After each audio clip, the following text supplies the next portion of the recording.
Ini tambahan 2 lagi tip macam mana nak bagi matlamat jelas. Tip yang ketiga, tulis dengan yakin. Yakin tu di mana? Yakin tu di hati. Ya.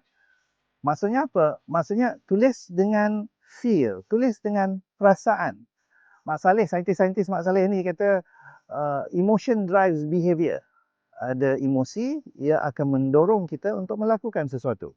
So, bila kita tulis apa yang kita nak, dia tulis dengan emosi. Dan saya cadangkan 2 emosi. Satu emosi yang akan menggalakkan kita buat, satu emosi yang akan menakutkan kita melakukannya.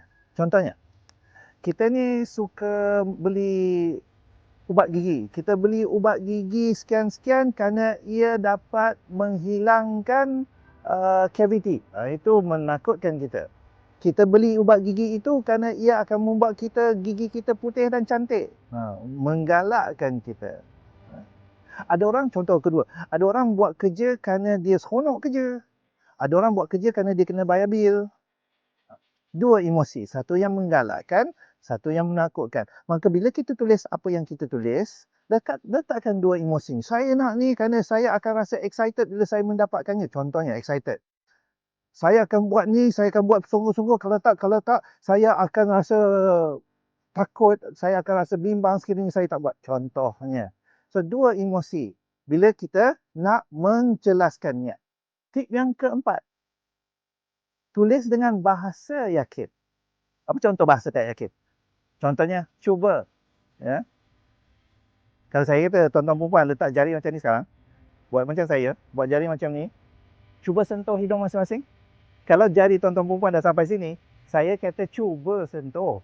Saya tak kata sentuh. Mana ada cuba-cuba? Itu bahasa tak yakin. Saya akan cuba nak berjaya.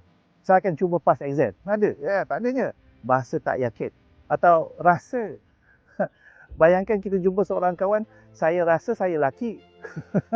Masalah tu. Saya laki, confirm. Saya rasa saya laki. Bahasa yakin, saya boleh, saya nak. Ya. So, tulis dengan bahasa yakin. 2 tip dari saya, macam mana memperjelaskan matlamat. Daripada saya, Muhammad Rizal Hassan, Professional Learning Facilitator, Usah Membangun Lagi.